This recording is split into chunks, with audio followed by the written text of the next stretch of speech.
de toso owe mawe mentali ditome ota eton kande foton tundoko yerenson afo eton awe do ijewi doko. Éternel Dieu puissant, miséricordieux.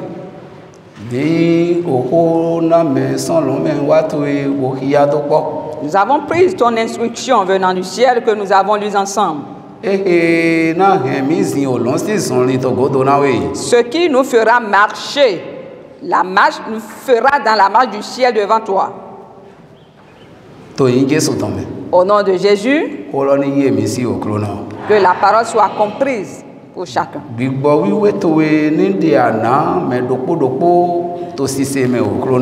ton Esprit Saint puisse éclairer chaque personne dans l'écoute de la parole.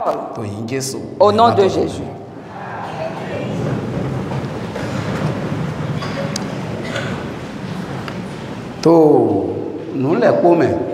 En toutes choses et dans tous les temps, notre nature de fils de Dieu ou d'enfant de Dieu doit exister. Ta nature d'être enfant de Dieu, tu dois le faire exister.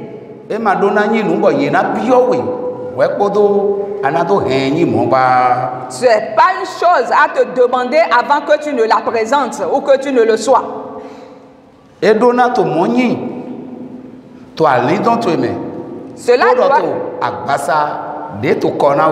Cela doit être continuellement ainsi dans ton âme et dans ton corps.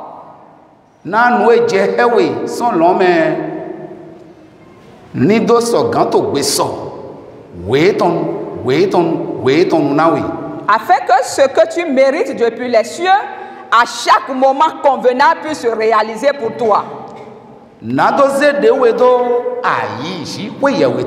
Pour te placer ou te trouver une place dans le cœur de Dieu.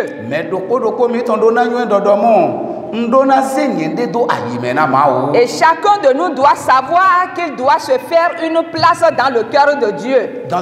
Obligatoirement. Et c'est pour cela que nous devons vraiment militer. C'est ce qui existe pour nous. Et sans avoir cela, cela veut dire que nous sommes des misérables. Nous sommes des grands misérables.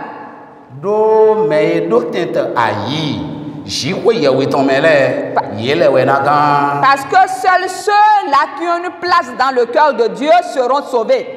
Quelle est cette place-là qu'ils ont dans le cœur de Dieu?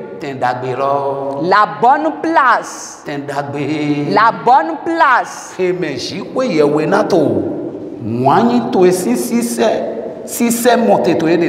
Dans laquelle Dieu verra constamment devant lui l'éclat de ton amour. Ton amour doit briller devant Dieu.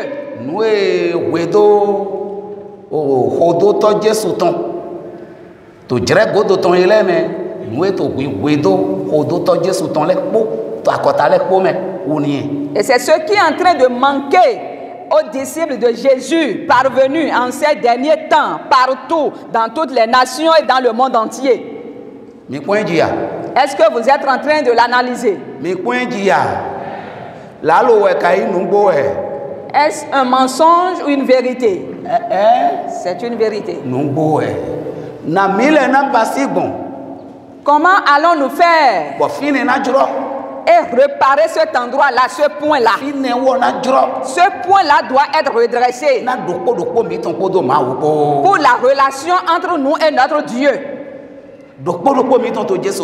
Et chacun de nous en Jésus-Christ. Cela doit être ainsi.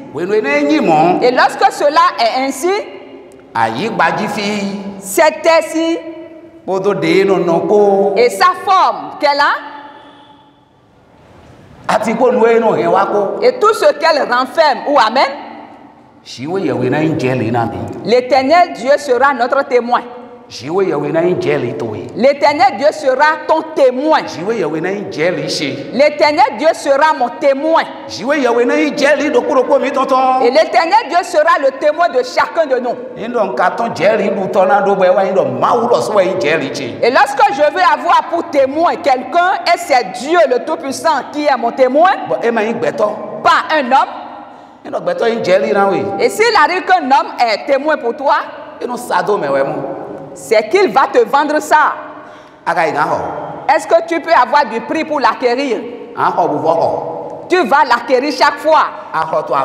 Le matin, tu l'as acheté. À midi, il le faut repayer encore. À 20 heures du soir, il faut encore donner à nouveau du prix pour acheter.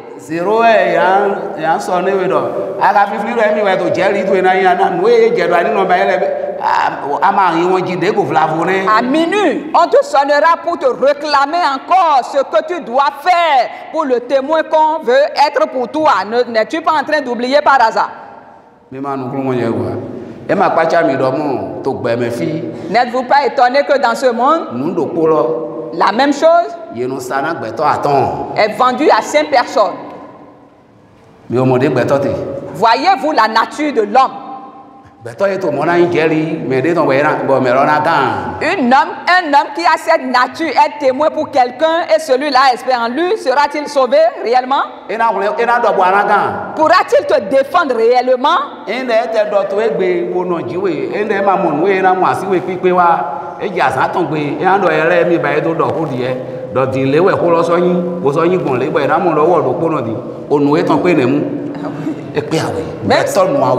Même s'il te soutenait le matin, à midi, s'il ne trouve pas ce qu'il veut avoir chez toi, il peut changer de version et dire que c'était une erreur qu'il avait fait le matin. Hein? Et comme ça, l'homme a une double bouche, une double version. Et nous avons la nature du serpent, notre langue.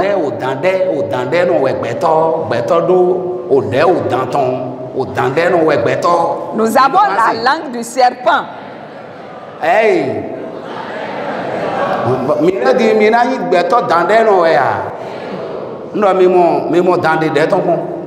Est-ce qu'une fois vous avez vu la langue du serpent? Elle est divisée.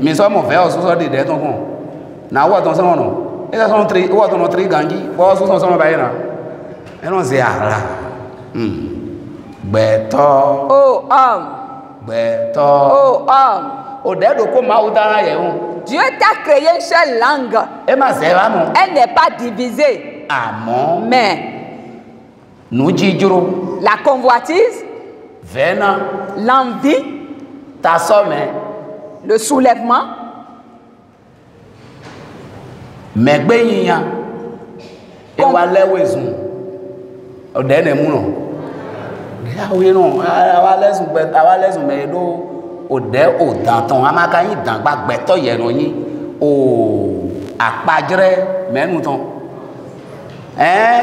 Dieu.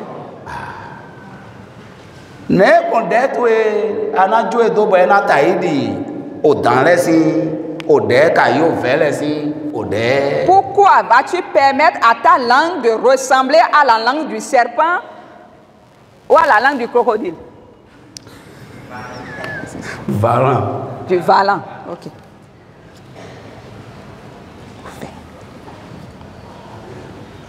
Nous terminons. Qu'est-ce que nous devons savoir? Dieu n'utilise pas la double langue. Et l'Esprit de Dieu n'a pas double langue. La parole de Dieu non plus n'a double langue. Aucune personne ne peut trouver ça chez Dieu. Dieu est un Dieu qui a une langue. Et son langage est uniforme. Mais nous croyons. Et s'il est ton témoin, tu vas réussir.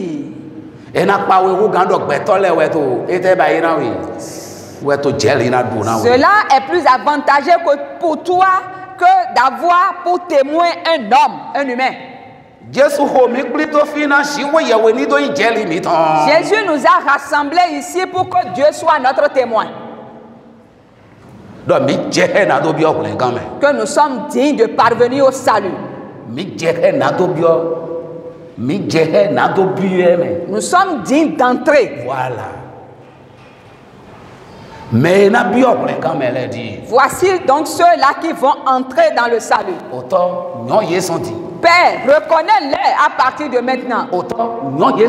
Père, reconnais-les à partir de maintenant. Johan, ota foton nous coin oui. Toi si oui mais beaucoup au dédé Jésus hodomiji et bemi et domi ya otowebi. On va jifiler na oui mon. Et si nous allons dans l'évangile selon Jean au chapitre 17, dans la prière sacerdotale, c'est que Jésus nous a recommandé à son Père, nous a présenté au Père. Tel qu'on fait la sortie d'un nouveau-né, c'est ainsi que Christ a adressé la prière là. Lorsque je suis venu sur la terre, voici donc les enfants que j'ai engendrés. Voici donc les enfants que je t'ai apportés. Tes enfants, reconnais-les. Et c'était en ton nom que je les gardais. Que ton nom demeure ainsi, leur protecteur en tout temps. Je ne souhaite pas le malheur pour eux. Et je ne veux pas que tu les emportes précipitamment. Non. Garde-les en ton nom. Alléluia. Alléluia. Alléluia. Nous voici, nous, les garder. Garde-les en ton nom. Et si c'est ce que nous sommes, cela veut dire que Dieu est notre témoin, oui ou non. Maintenant, quel est le témoignage que toi tu veux qu'il rende de toi? Tu es déjà en train d'agir en conséquence de cela.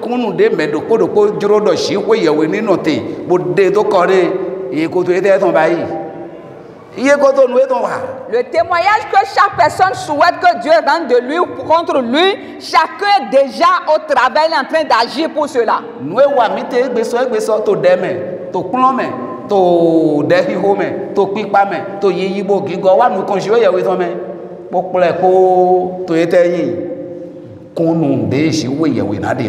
Tout ce que nous faisons chaque jour dans nos allers-retours, dans la louange, dans le culte que nous rendons à Dieu, dans la prédication que nous écoutons, toutes ces choses-là constituent l'ensemble du témoignage que nous sommes en train de présenter que Dieu va rendre de nous. Retiens bien. Tel que tu te comportes dans ta chambre, sais-tu que c'est un objet de témoignage de Dieu?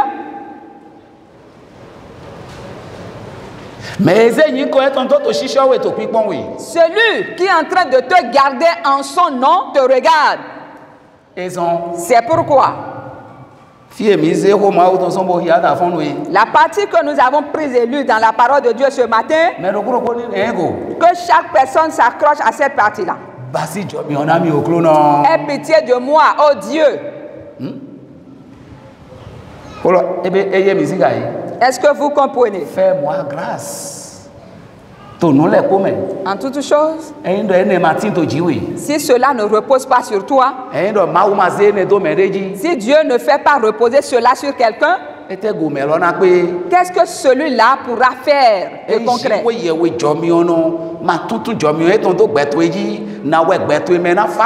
Si le Dieu de grâce ne déverse pas sur toi sa grâce, comment pourras-tu avoir la paix dans ta vie? Qu'est-ce qui pourra marcher pour toi?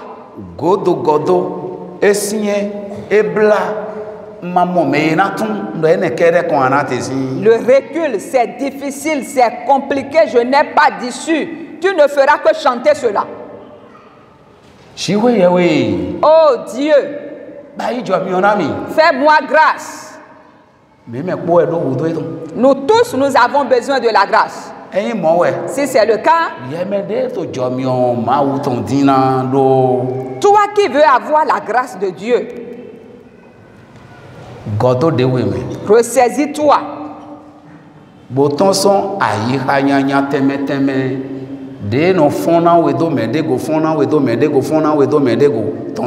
Et renonce à toute mauvaise pensée qui se lève dans ta tête là contre quelqu'un, contre celui-ci ou contre celui-là.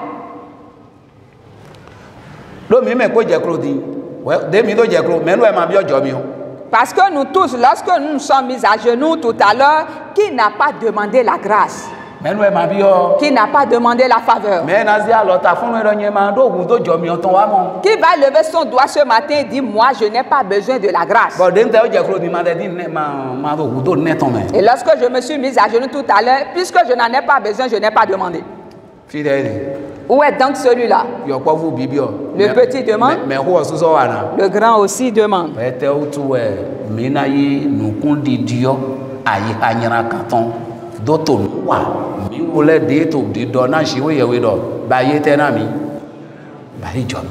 Et pourquoi allons-nous agir avec violence de cœur les uns contre les autres, nous qui demandons de Dieu de nous faire une grâce?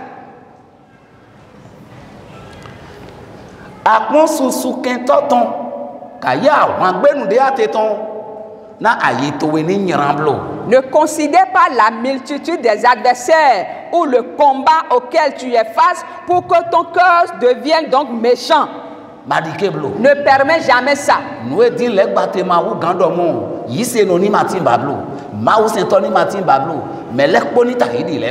Le but que vise le diable n'est pas plus que la foi soit rare, qu'il n'y ait plus de chrétiens, qu'il n'y ait plus de croyants et que tous soient donc à son image, lui le diable. Que tout soit à l'image du diable.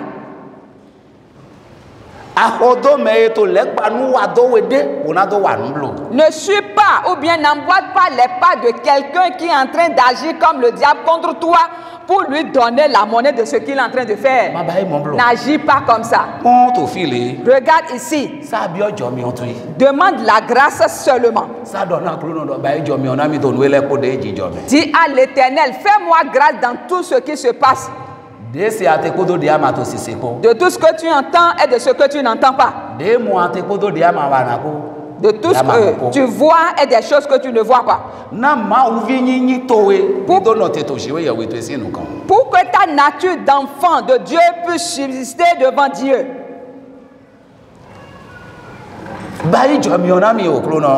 Fais-moi grâce, oh Dieu.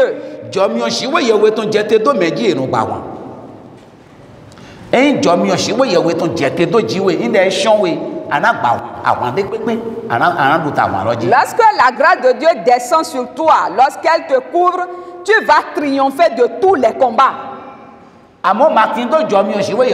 Mais sans avoir la grâce de Dieu, tes peines seront peines perdues.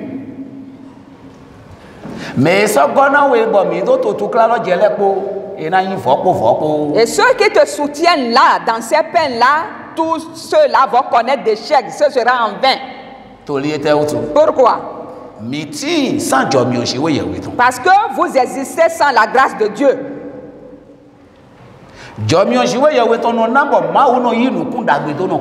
La grâce de l'Éternel permet à l'Éternel d'accorder sa faveur ou de tourner ses regards favorables envers quelqu'un. Il ne va pas te compter dans le nombre de tes ennemis. Et vous laissez à votre sens reprouver en disant, mais agissez les uns contre les autres comme vous le souhaitez. L'armée de Sanchérib. Avez-vous vu l'armée de Sanchérib? Ce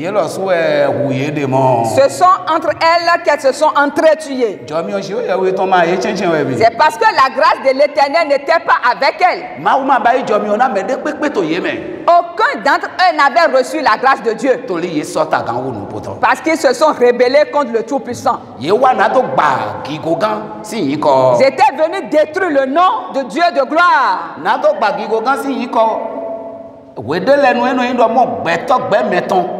Aweto deji shiwe yewesi yin kotede.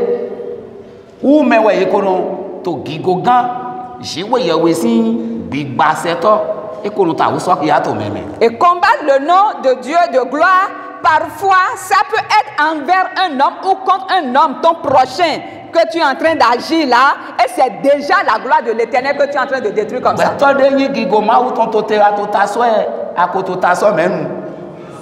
Hey, akosota jiwe yewe be. Sota gigoma u ton ajurona gba gigo jiwe yewe ton se. Un homme qui est la gloire de Dieu, auquel toi tu t'opposes, c'est que tu t'opposes déjà à Dieu, et comme ça tu veux détruire la gloire de Dieu. Qui est celui-là qui va permettre cela et laisser sa gloire être détruite par quelqu'un? Qui est celui-là? Parmi nous ici d'abord. Est-ce que cela existe?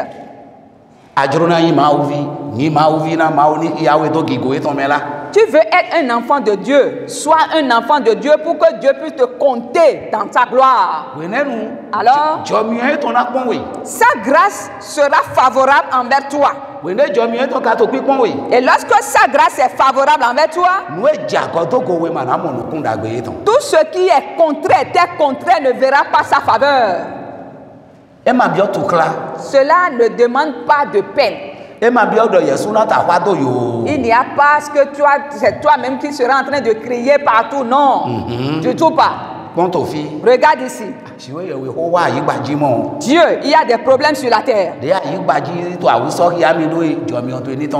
tel que la terre est en train de se présenter à moi, j'ai vraiment besoin de ta grâce.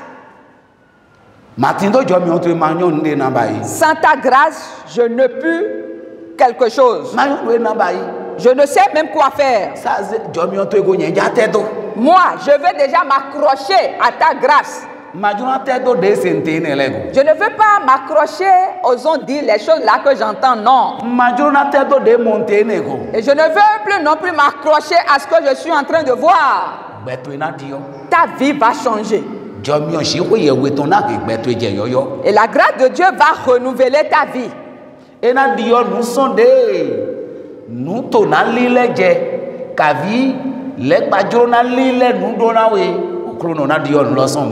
changer la chose telle que toi tu es en train de le sonder, ou bien telle que tu es en train de le voir venir, ou bien de la manière où le diable veut changer la chose. La grâce va changer la chose et renverser la tendance.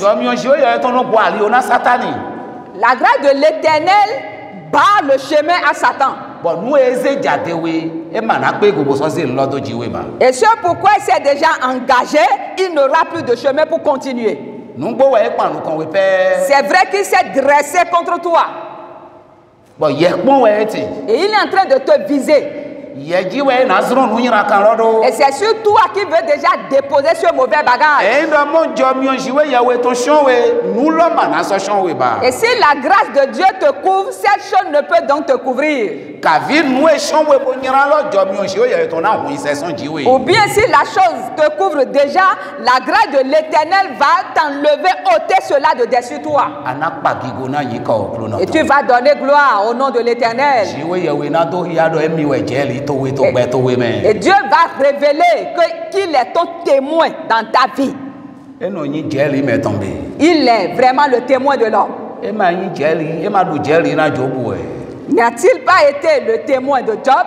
A-t-il été témoin de Job, oui ou non? N'avez-vous pas entendu le témoignage qu'il a rendu? L'homme qui est là, c'est moi qui le connais. C'est mon enfant. Et s'il prospère, il ne peut me renier. Et dans la pauvreté, il ne peut non plus me renier. Quelle que soit la couleur que prendra la situation devant lui, je suis toujours père pour lui, m'appellera toujours du nom de père. Debout, il m'appellera père. Même écroulé par terre, je demeure son père, il m'appellera toujours père. Il m'appellera toujours père. Il ne dira rien de mauvais contre moi. Commençons Allons sur le terrain. Et pour voir et vérifier si réellement il va pas te nier. Et l'Éternel lui dit, il ne me reniera jamais. Diable, prête oreille et entends bien, il ne me reniera jamais. Ne crois pas que c'est à cause de la richesse qu'il est en train de me suivre, non. Ne pense pas cela un instant. Ce n'est pas à cause de la richesse qu'il me suit. C'est un enfant digne. C'est un homme qui ne peut jamais me renier. Est-ce que par là vous comprenez que Dieu est témoin, oui ou non? Il est témoin. Pourra-t-il être ton témoin ce matin? Et sa grâce va descendre. Qu'est-ce que toi tu es en train de choisir comme ton témoin? Dans la marche de ta foi. En ces temps-ci. Est-ce tes co-religionnaires que tu prends comme témoin? Est-ce au mauvais esprit auquel tu as donné place pour qu'il soit ton témoin?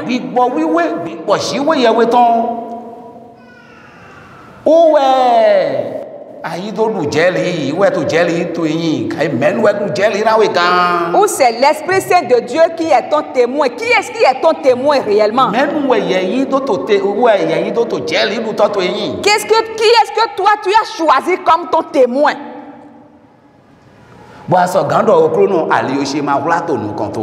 Ou tu peux déjà dire, Seigneur, mes voix ne sont point cachées devant toi. Tout est à nu devant toi. Je ne te cache rien, mon Dieu. Oh mon Dieu. Je te présente tout. Je t'ai confié toutes mes voies. Et moi-même, je suis en tes mains. Mon cœur entre tes mains. Et tu connais mes marches. Toutes mes marches sont en tes mains. Quand est-ce que tu pourras tenir ces propos? Est-ce quiconque veut peut déjà les tenir? C'est celui-là qui est dans la fidélité avec Dieu qui pourra tenir ses propos. C'est celui dont l'amour est brillant devant le Seigneur. Mais celui qui a en lui l'hypocrisie ne pourra pas. Il sera à l'image de ses adversaires qui en veulent à sa vie. Ne ressemblez pas à vos adversaires qui en veulent à vos vies. Non. Ne leur ressemblez pas.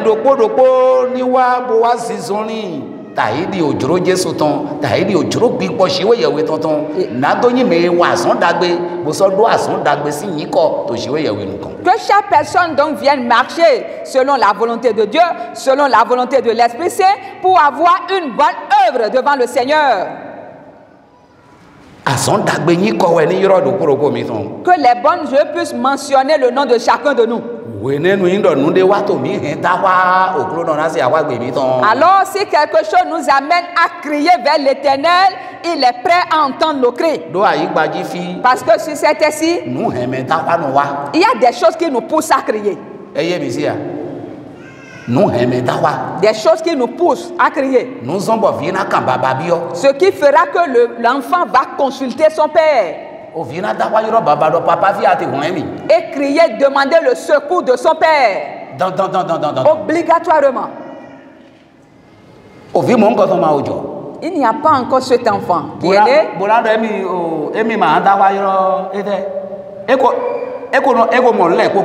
Et qui dira qu'il ne peut pas crier, demander le secours de son père. A-t-il déjà l'expérience de toutes choses sur la terre? Il n'a pas encore tout vu. Et ce qu'on n'a jamais vu, est-ce que cela fait peur, oui ou non? Le jour où tu feras face à ce que tu n'as jamais vu, tu vas crier à qui?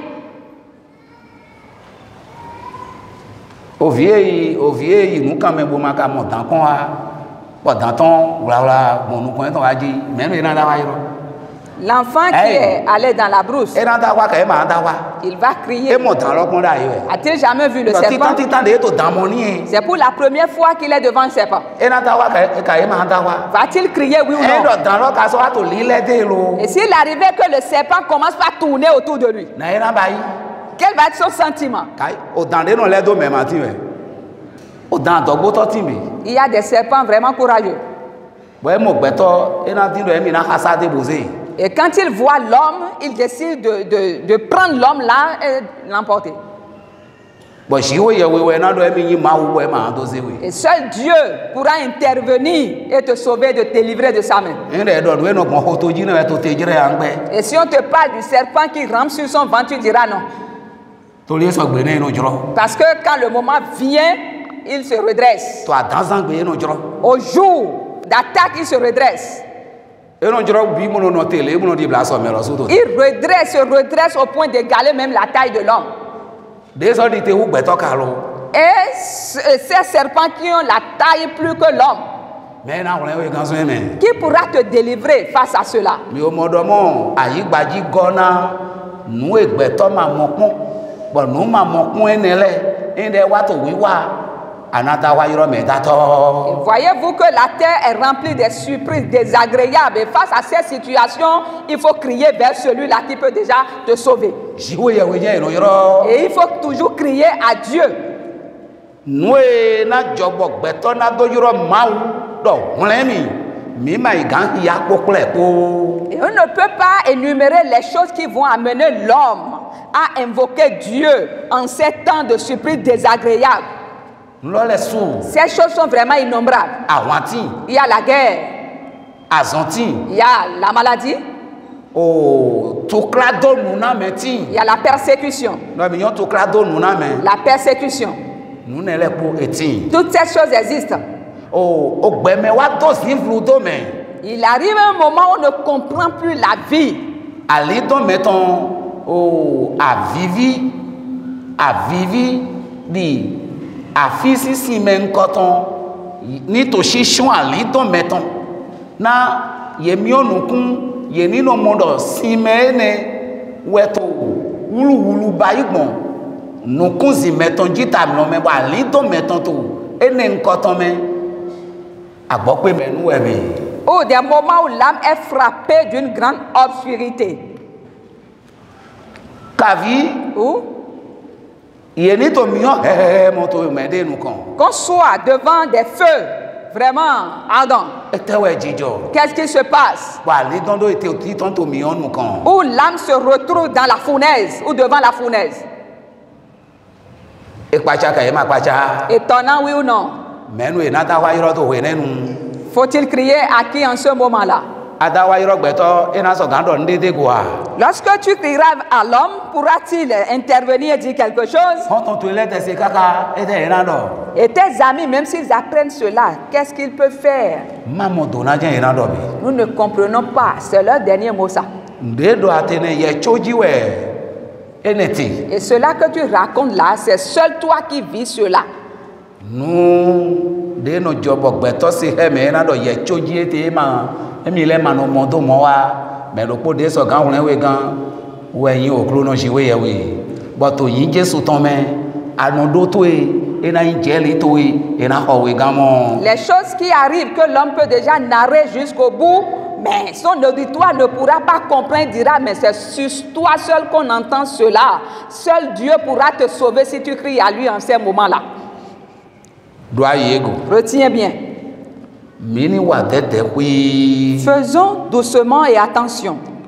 na o kanyinyira yi gbaji ton de ye no to sizan la me no zo le mi u Jesu Christ ton le ye ni modo e voson fin nu na mi bo so voson hogbe de no tron nu me na mi ye ni ma modo kanyinyira gbe ko jijuro mi bo mi juro na en do mi mo we mi na mo be mi na za kanyinyira lo ene ni ma so no tim to jiwe ye we nu kon do Faisons attention pour que la méchanceté qui s'exerce sur la terre, nous qui avons suivi Christ, qu'on ne sente pas ou bien qu'on ne voit pas cela en nous à des moments donnés où des choses se présentent devant nous.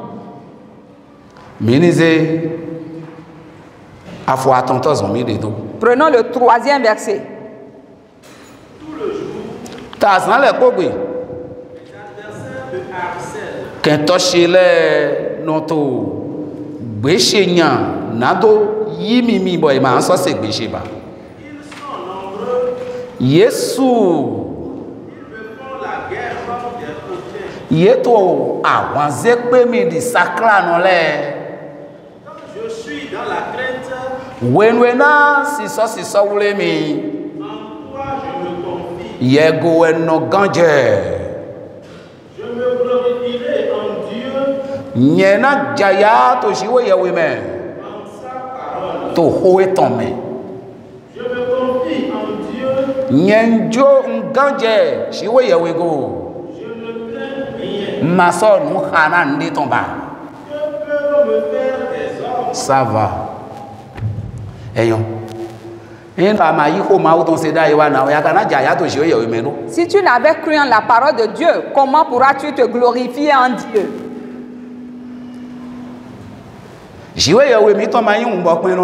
Notre Dieu n'est pas un Dieu mieux. Il parle.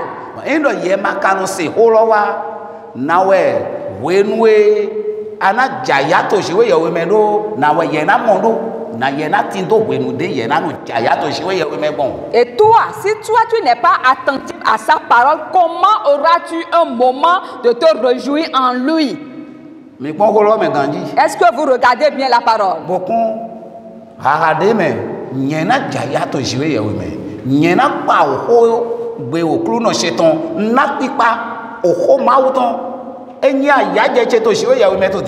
Est-ce que vous observez la portion de la phrase qui dit « Je me glorifierai en Dieu et en sa parole ». Ils sont si nombreux. Ceux qui veulent m'engloutir.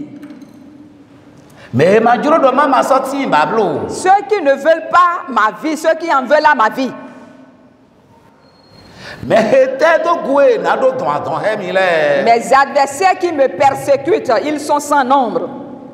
Donc dans ce monde, sur ton chemin, tu rencontreras des gens qui te feront la guerre. Et ils vont vraiment tirer avec toi. Ceux-là qui vont se rebeller contre toi.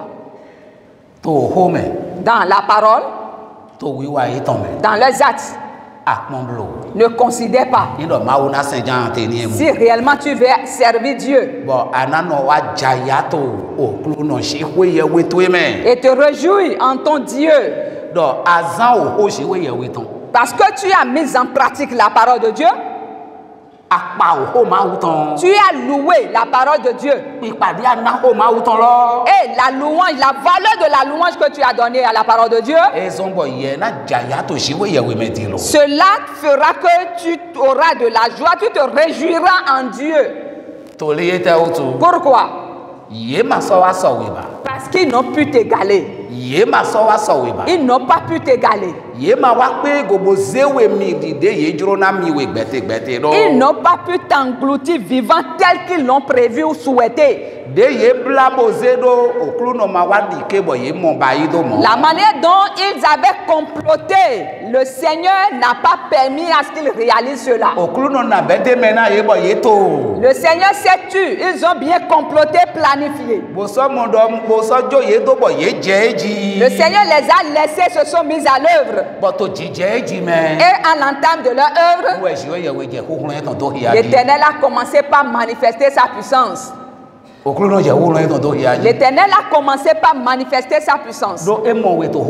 Parce qu'il t'a vu dans sa parole. Et il s'est levé pour rendre ce témoignage pour toi. Que c'est mon serviteur. Ce qu'il fait pour moi, je ne l'ai pas trouvé ça chez vous. Son cœur s'est pensé envers moi, tel qu'il me prend. Comment et pourquoi voulez-vous mettre un terme à cela? Pourquoi voulez-vous éteindre sa lampe? Ça, c'est les questions que Dieu adresse à tes adversaires.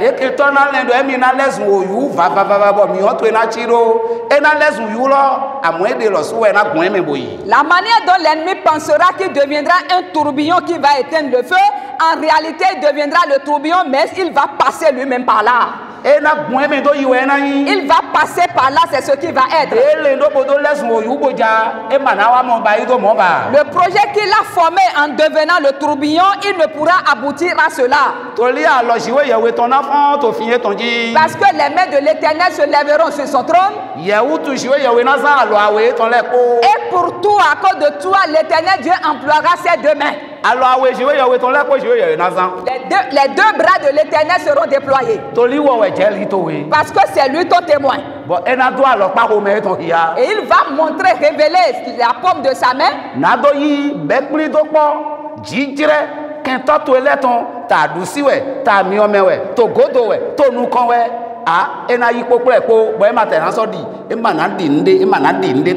Pour recueillir l'entièreté, l'ensemble des manigances de tes adversaires, que ce soit à droite, que ce soit à gauche, devant ou derrière, et cela ne peut déjà faire un poids dans sa main. Parce que tu ne les calcules même pas. Tu ne les calcules pas. Ce que tu as fait pour ton Dieu, c'est à cela que toi tu te chines, c'est à cela que tu penses toujours. Comment rester pour ton Dieu, pour réjouir son cœur? C'est pour cela que toi tu te gênes.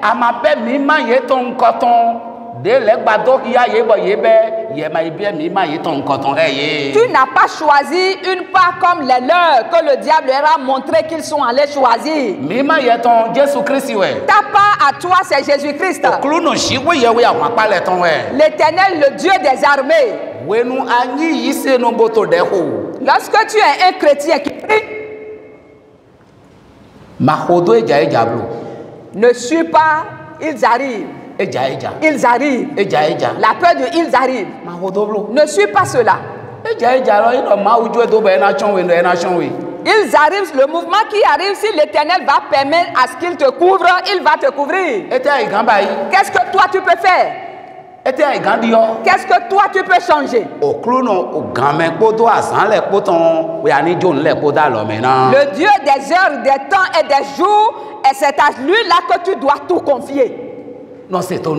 Sois obéissant et donne gloire à sa parole. Tu verras qu'il rendra le vrai témoignage pour toi. Avec sa puissance, il rendra ton témoignage. Avec la victoire, le triomphe qu'il accorde, il te rendra le témoignage.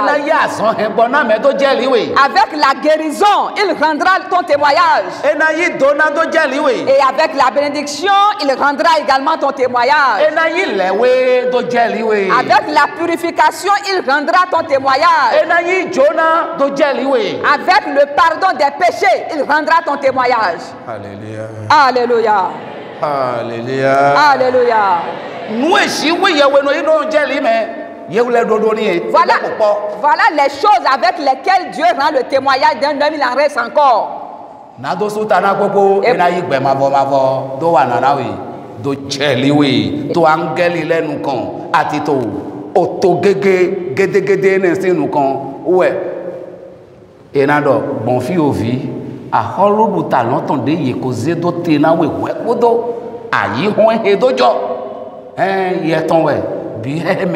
Et pour tout clôturer, il mettra à ta disposition le royaume des cieux qu'il te donnera, avec lequel il rendra ton témoignage devant les anges, devant la multitude des nations, te dira, voici donc le royaume de Dieu qui t'a été déjà réservé. Entre dedans.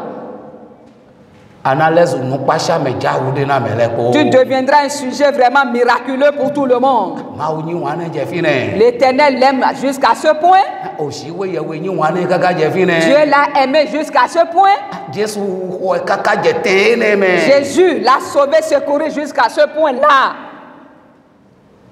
Ils entendront de leurs oreilles. Et ils le verront de leurs yeux. Ils ne peuvent te l'arracher. Ce qu'on ne peut t'arracher, c'est Jésus. C'est la parole de Dieu.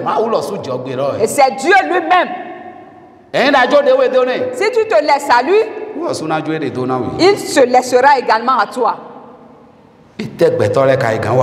Que peuvent me faire des hommes? Que ce soit leur bruit, leur haine, leur complot, et ceux-là qui souhaitent la chute, ou précipiter les gens par derrière et chanter encore la chute de l'homme. Et si Dieu ne te précipite, et si c'est l'homme qui te précipite, on te verra encore debout. On te verra encore debout et ferme. Si Dieu ne te précipite,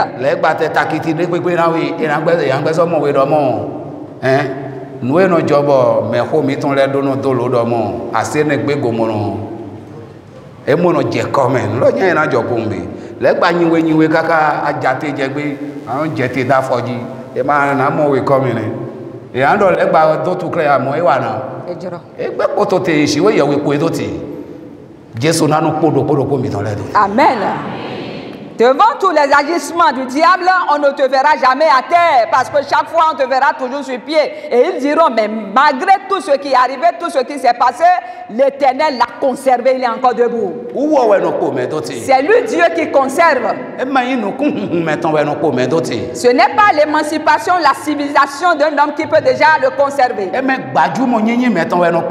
Ce n'est pas être reconnu des hommes qui te fera résister. Combien sont ceux-là qui sont les reconnus, qui sont morts? Ils meurent avec les titres qu'ils portent.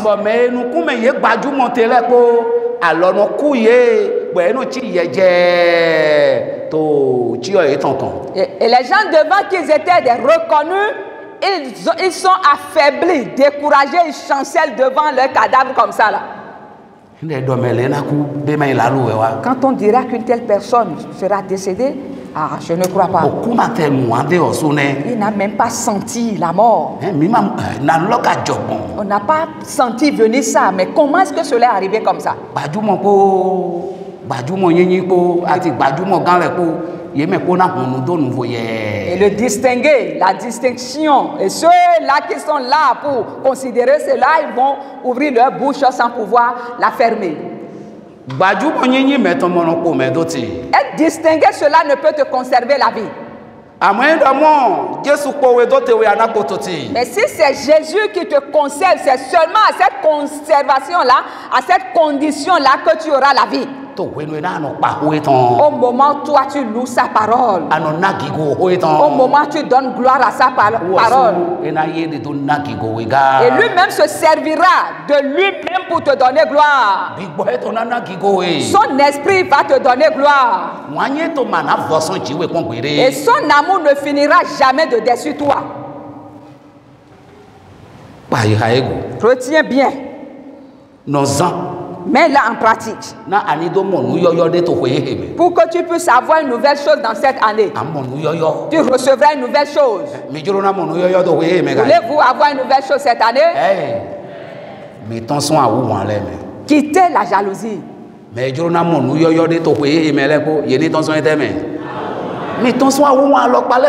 Que tous ceux-là qui veulent recevoir de nouvelles choses cette année quittent toutes sortes de jalousie. L'église de Jésus-Christ n'est pas une église dans laquelle doit habiter quelle que soit la nature de cette jalousie-là.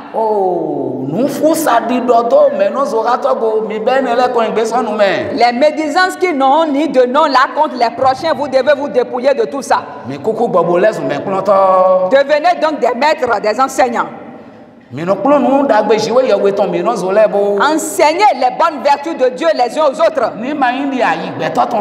Pas selon le cœur d'un homme, mais selon le cœur de Dieu. Dites ces paroles les uns aux autres.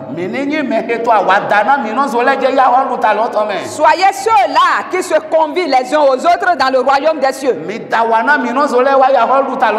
Conviez-vous vers le royaume des cieux. Ne vous invitez pas chez le diable. N'allez pas ensemble chez le diable.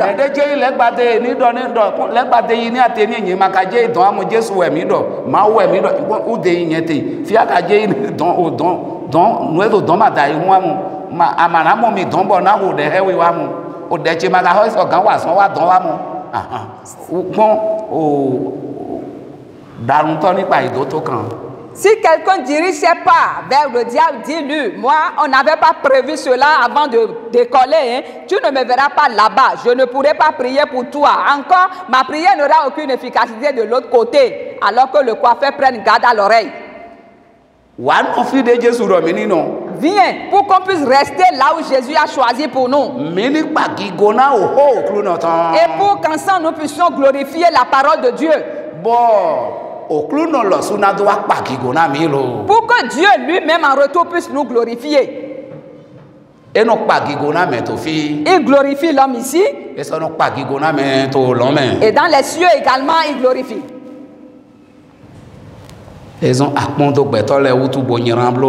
Pour cela, ne tiens pas compte des hommes pour devenir méchants. Ne tiens pas compte de ta femme pour devenir un méchant homme, oh mari. Oh, ma kondo asoto ewutu bolezun aside teblo. Et ne tiens pas compte de ton mari pour devenir une épouse mauvaise. Vous enfants. Mais ma konjre wenu sisien ton do tokpo no ko wutu bolezun ovide teblo. Ovi nyira kan vi gbigble. Ovi gbigble ki agban mena men. Ne tenez pas compte du temps de la difficulté des parents, vous enfants, pour devenir des enfants pervertis ou corrompus. Cela va être bien.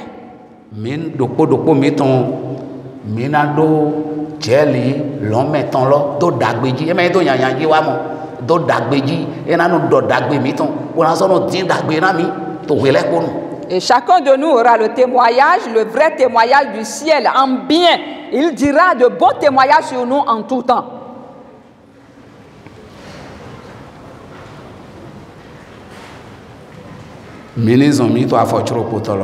Continuons au 6e verset.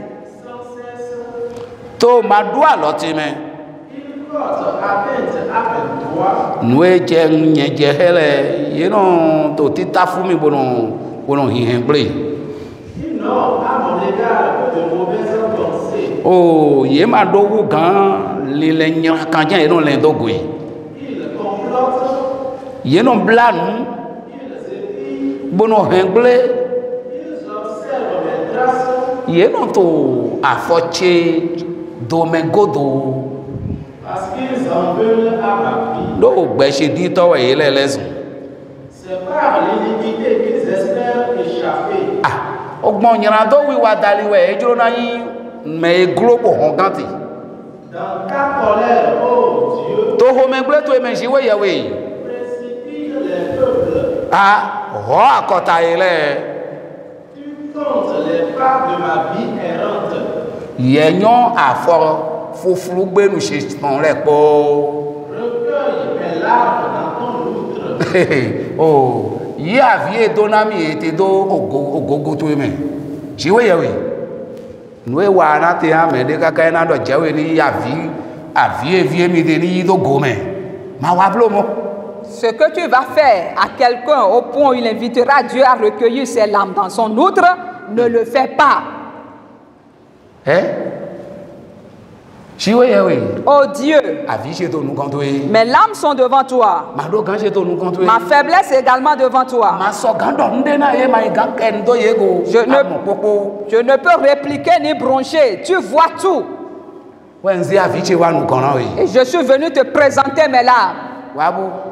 Mais tu as vu donc yakluno ena bateau mena meya ena sohi meya ena lipo meya ena nyamegbe ena diku mere son wende amato mowa. Puisque tu n'es pas dans ces états-là, dasi tu ma kondo komene tes larmes ne seront pas versées à terre. Jiwe yewe na henu na boyi. L'Éternel va les recueillir et mesurer la quantité que cela fait pour savoir ce qu'il décidera de faire.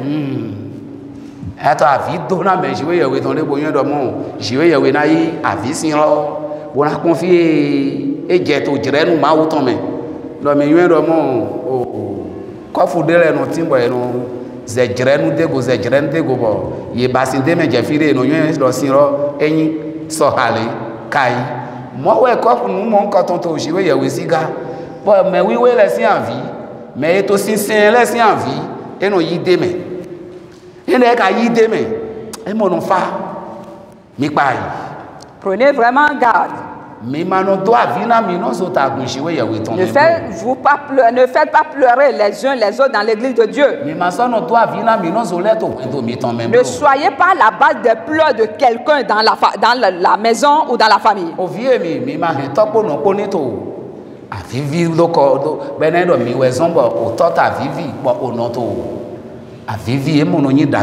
Vous, enfants, n'amenez pas vos parents à verser des larmes. Que ce soit à cause de vous qu'ils sont en train de verser des larmes, ça ne donne pas de bons résultats. Ce n'est pas bien. Ce n'est pas du tout bien. Dieu, tu connais mes pas. La vie errante ici que je suis en train de mener, je n'ai pas un emplacement digne du nom.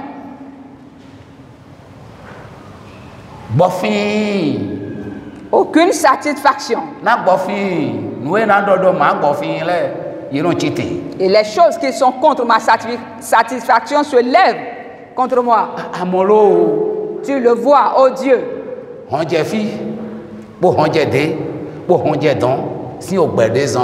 La vie errante que je suis en train de mener, qui n'a pas une telle vie parmi nous les hommes, qui a une vie stable. Nous ne sommes pas en train d'errer sur la terre.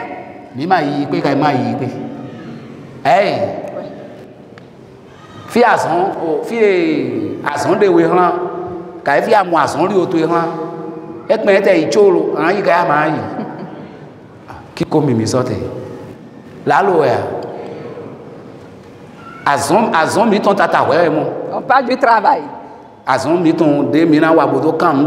Pour avoir du pain quotidien. Regarde là où cela nous fait partie. Ce n'est pas encore l'œuvre de Dieu. Pour avoir le pain quotidien. Et quand ça finit de là-bas,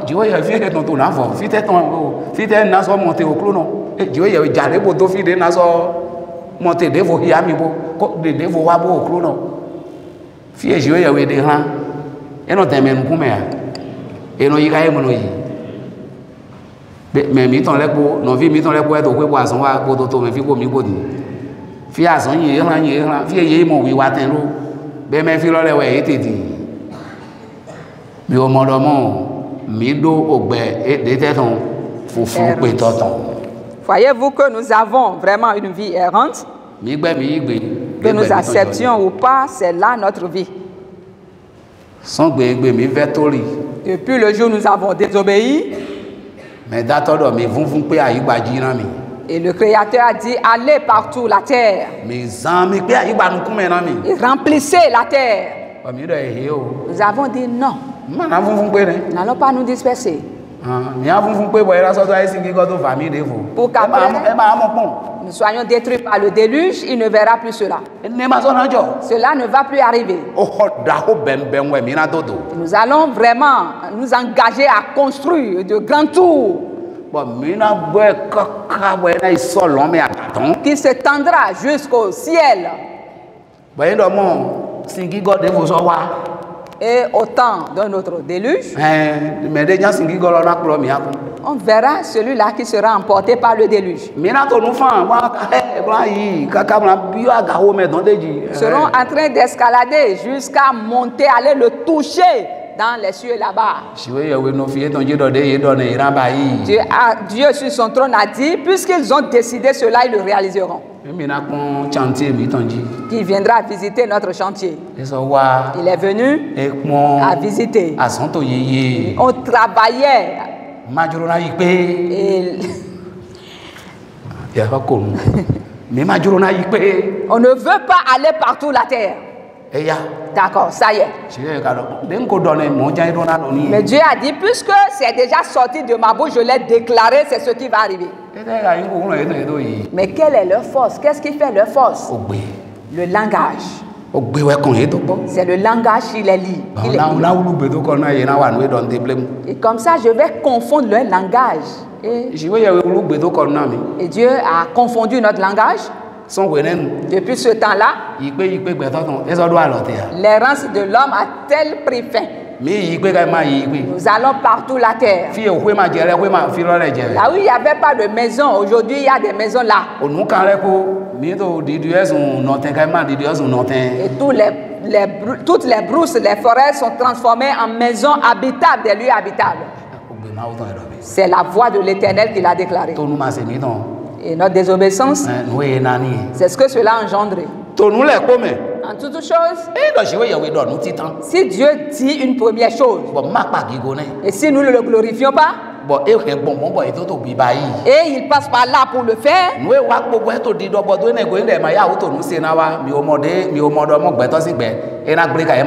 et ce qu'il va dire ensuite, si on ne se hâte pas pour lui obéir, voyez-vous que la vie de l'homme sera détruite, oui ou non? Ceux-là qui ne veulent pas que leur vie soit détruite, qu'ils se hâtent pour donner gloire à la voix de Dieu dans leur marche, dans leur comportement, dans leurs propos et dans leurs pensées. Ne sois pas celui qui effraie ton prochain. N'effraie pas ton prochain. Homme ou femme, ne soyez pas ceux-là qui effrayez votre prochain.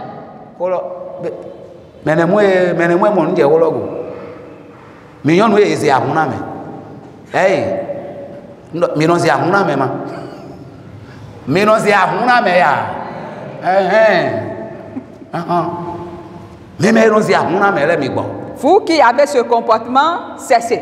Que la femme qui se comporte ainsi cesse. Et que l'homme qui a ce comportement cesse. Les enfants qui ont de tels comportements, qu'ils cessent. Pour que Dieu puisse nous donner la gloire. Une gloire que nous méritons devant lui. Comme un enfant digne du nom. Un enfant légitime. Continue. Ne sont-elles pas inscrites tout ton livre? Mes ennemis reculent. Au jour où je crie. Je sais que Dieu est pour moi. Alléluia. Alléluia. Je sais que Dieu est pour moi. Est-ce que toi tu as ça? Je sais que Dieu est pour moi. Je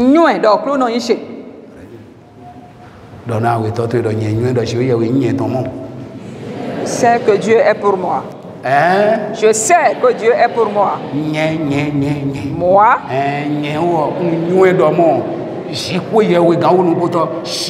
Je sais que Dieu, le Tout-Puissant, est pour moi. Alléluia. Alléluia. Même si l'homme n'est pas pour moi, Dieu est pour moi. Même si l'enfant n'est pas pour moi, Dieu est quand même pour moi. La femme refuse d'être pour moi, Dieu est pour moi. L'homme refuse d'être pour moi, il y a une personne qui est pour moi. Le sais-tu, le connais-tu? Il s'appelle Jésus. Il s'appelle Dieu le Tout-Puissant. Il s'appelle le Père éternel. Le Prince de paix. Vas-tu avoir un tel Dieu et te plaindre encore? Quel que soit ce qui arrive, reconnais celui-là qui est pour toi. Il va te montrer son bras puissant. Rien n'arrivera de grave. Cela paraît ainsi, mais rien de grave n'arrivera. Le jour où je crie à toi, mes ennemis reculent. Et je sais que tu es pour moi. Je sais que tu es pour moi. Je me glorifierai en Dieu Nyena chaya to shiwe ya weme. To hoe ton de no dona mi le me. Je me glorifierai en l'Éternel. Nyena chaya to kluno me. To hoe ton me, hoe ton janwe, hoe ton kokpe. Sa parole est suffisante. Hoe ton wenu nyi mona me. C'est sa parole qui représente cela pour l'homme. Hoe ton wenu nyi ulo me ton. C'est sa parole qui représente la puissance de l'homme. Shiwe ya we to holo me. Dieu demeure dans sa parole. Hoe ton lo u osu pa we. Et sa parole, c'est lui-même. Mado ho voto konteblo. Ne dis pas je suis à une parole vaine. Hotata. De sainte parole. Hotata. De sainte parole. Nde masogona. Sans rien y ajouter. Bigbo wiwe gona. L'Esprit Saint s'est ajouté à la parole. Bigbo wiwe poto mi ono ton poto te. L'Esprit Saint et le feu du ciel est là Na do jeri we do ma we holo. pour rendre témoignage que c'est Dieu qui est la parole. Ayi se ana mo edo mo. Si tu crois en lui, tu le verras ainsi. Akun edo mo ena do ede hia we do mo. Si tu le regardes ainsi, il se révélera de cette même manière à toi. Amo edo mo amakun edo mo wa. Mais si tu ne le regardes pas ainsi, Bo to nwe to jijo le do we bo asise ami mo. Aye ne le do to ayi me funran de we. Yi se na vodo we. Yi se do po mana no bezanto me ba. et comme ça, tu es en train de tourmenter ton âme ou ton cœur par ce qui arrive, de ce que tu entends, tu vas éteindre comme ça le feu de la foi en toi. Ta foi va tarir. Amana do nwe yiro do mo. Et tu ne pourras plus posséder ce qu'on appelle foi. Bon ma ujo mi do we na no yin hande na no to no me na we pe mo fi le po. Et le refrain de ton chant en tout temps, c'est Dieu m'a abandonné, Dieu m'a délaissé. Ma ka no jo me do ne. Mais Dieu n'abandonne jamais. Mais nye ton le eno to godo na yi. Ceux qui sont à lui, il les soutient en tout temps. Dide le ngbo yin to de no no godo le ngbo eton po. Tel que le berger se comporte avec ses brebis. Mini Romains 8. Allons dans Romains chapitre 8. Romains chapitre 8.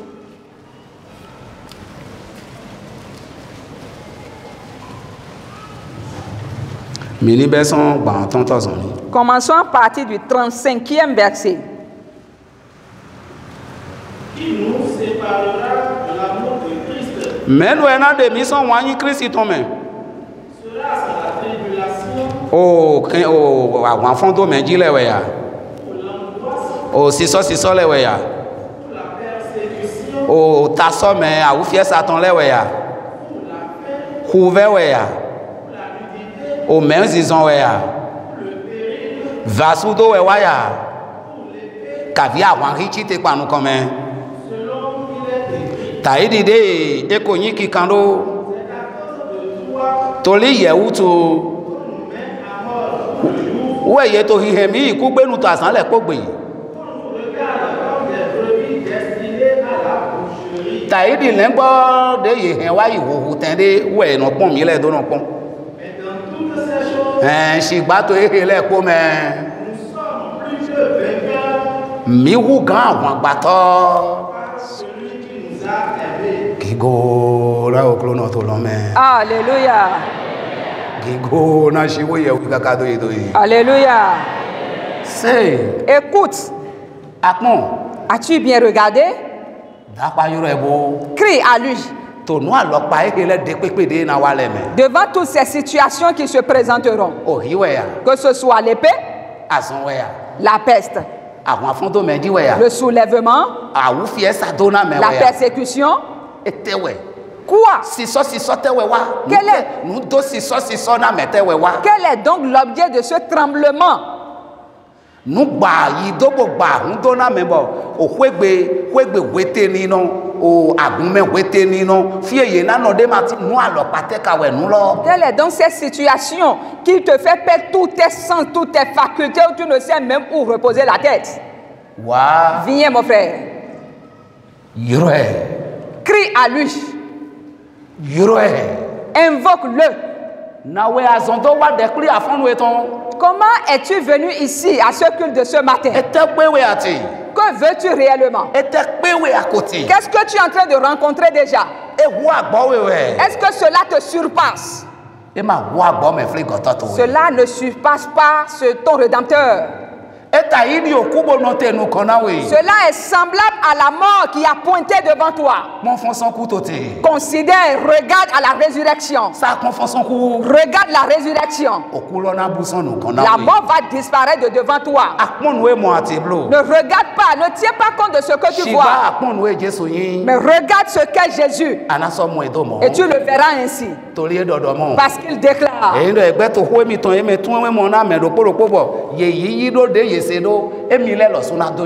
suffit que sa parole soit expliquée aux auditeurs qui reçoivent tel que cela est entendu, lui-même se révélera à ceux-là qui l'ont reçu. Tu le reçois, tu seras sauvé. Il viendra à toi sur ta couche. Il viendra à toi dans ta chambre. Il viendra à toi sur ton lieu de travail. Dans ta faim, il te nourrira. Dans ta nudité, il te vêtira. Il ne t'oubliera pas dans les biens.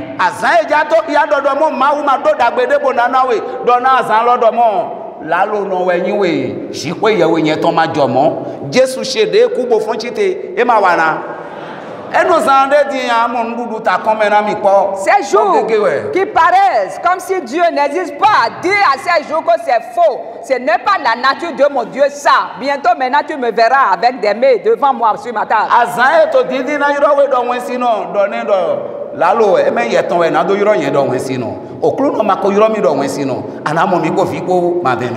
jours-là qui veut déjà mentionner ton nom dans le lot des stériles, dis à ces jours, ce n'est pas ça. Mon Dieu n'a pas encore prononcé ce nom-là sur moi. Bientôt tu me verras porter des enfants. Tu me verras avec des enfants en nombre. Au nom de Jésus.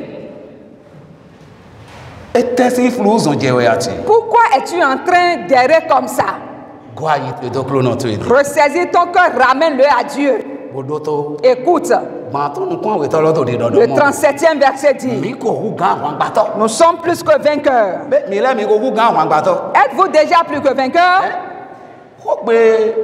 Oh, mais to big boy we yewe ton mele jan we so gan yesi mo me no du nu po to big boy wiwe po re yewe na nyonu e yoro do yehu gan àwọn agbato ene ndo mo àwọn eto la gba we ako auze akoze àwọn alogo e me ndo anawa ze ego we gba ako hu gan àwọn ayewa be àwọn ayewa e we e ma igando nde na we e na wa do akun hu ran si we yewe ton we nuwe wabo jakulo ma uton ponto jiwegbe etetu na dibune etetu ana dibune enda ejuro na kunde huhun siwe yewe ton soto jiwe boni ponbo wabo me no teta agban konbo ledo agban bo na kun re iroyin ayewe a mi o me no te agban ta ki me endo mi te agban ro e ma yin ni do mo bo ho utu e me to lile do mi no yen do na ya ju to tron fi ne ya ndo point ra do dira ho ma ho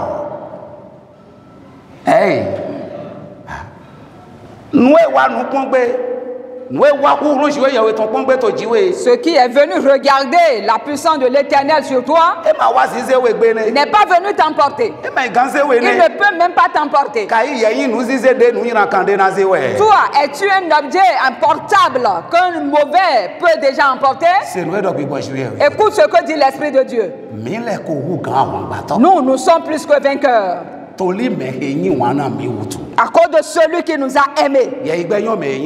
Toi, connais-tu celui qui t'a aimé? Pour voir la grande chose dont il t'a rendu devant toutes choses, devant les anges, devant les hommes, et devant lui-même Dieu.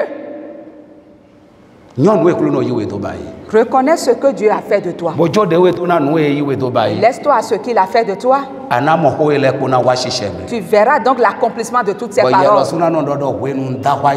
Et toi-même tu pourras donc dire au moment où j'avais crié à lui, j'ai reçu la victoire. Mais lorsque je criais à la peur et au souci, je n'avais pas de victoire. Lorsque je criais à la colère et à la calomnie, je n'avais aucune victoire.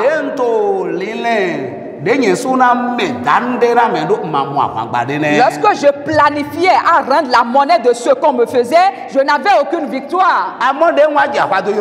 Et lorsque j'ai commencé par crier à l'Éternel, c'est en ce moment-là que les jours ont commencé par donner de nouvelles voix. Amen. Croyez en lui et il rendra le témoignage pour vous. Que Jésus soit avec chacun de nous.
C'est au nom de Jésus-Christ que nous avons demandé.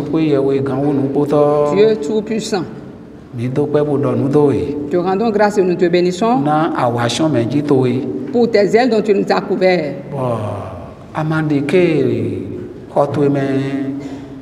et fion mi gba. Tu n'as pas permis à ce que nous soyons secoués dans ton temple. Nous mi na pe boson ago to ton se me do po amana teme de. Tu n'as pas permis à aucune chose de nous nuire au point où nous allons sortir à la renverse. Acho mi. Tu as veillé sur nous. Ado akpo tu ele do mi. Et tu nous as environnés de ton rempart. Amandike o ga kento ton de jede pepe mi ton go. Et tu n'as pas permis à ce que quelqu'un d'entre nous soit percé par les flèches de l'ennemi. Aucune balle de l'ennemi, le diable n'a atteint quelqu'un d'entre nous. C'est pour cela que nous rendons grâce. Toi qui as fait de ton assemblée une assemblée de paix pour nous.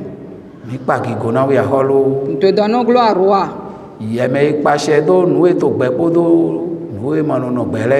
Toi qui gouvernes sur toutes choses qui se meuvent et des choses qui ne se meuvent point. C'est à toi les remerciements. C'est à toi la louange. Et nous disons gloire soit rendue à ton Saint-Nom dans les cieux. Nous, les serviteurs inutiles, disons gloire soit rendue à ton Saint-Nom dans les cieux. Dieu miséricordieux. Au nom de Jésus, reçois nos actions de grâce. Reçois nos louanges. Roi des rois.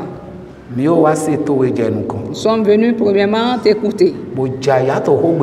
Et nous sommes réjouis dans tes propos. Père,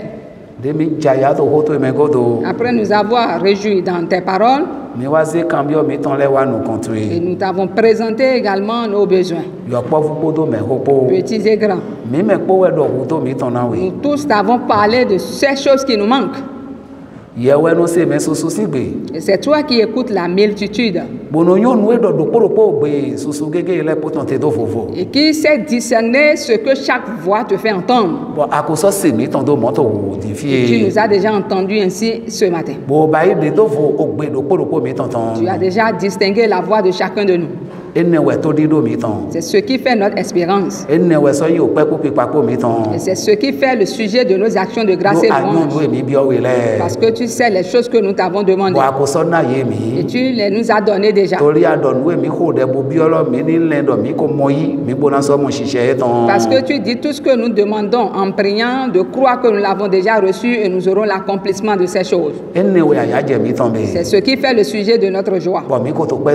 Et nous rendons déjà grâce parce que tu as déjà fait en exaucant nos prières ainsi. Et pour exaucer également continuellement nos prières ainsi pour toujours.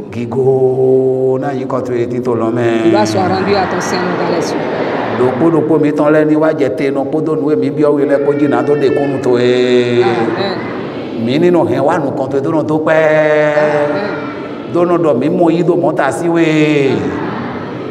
Adike wuya wumi na do nuwe mi montasi we hiablo clona. O clona. Seigneur Dieu. Mais le fonje. Chaque personne va se lever partir.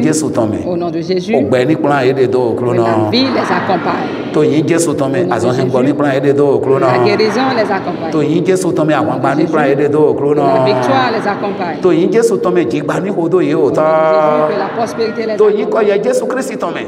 Au nom de Jésus-Christ. Les ennemis deviennent leur marchepied. Mais il to nyira biona le po to yin Jesu ton me o de nyira ton de hona etele ko ni lesu dagbe to yeji oklo na. Amen.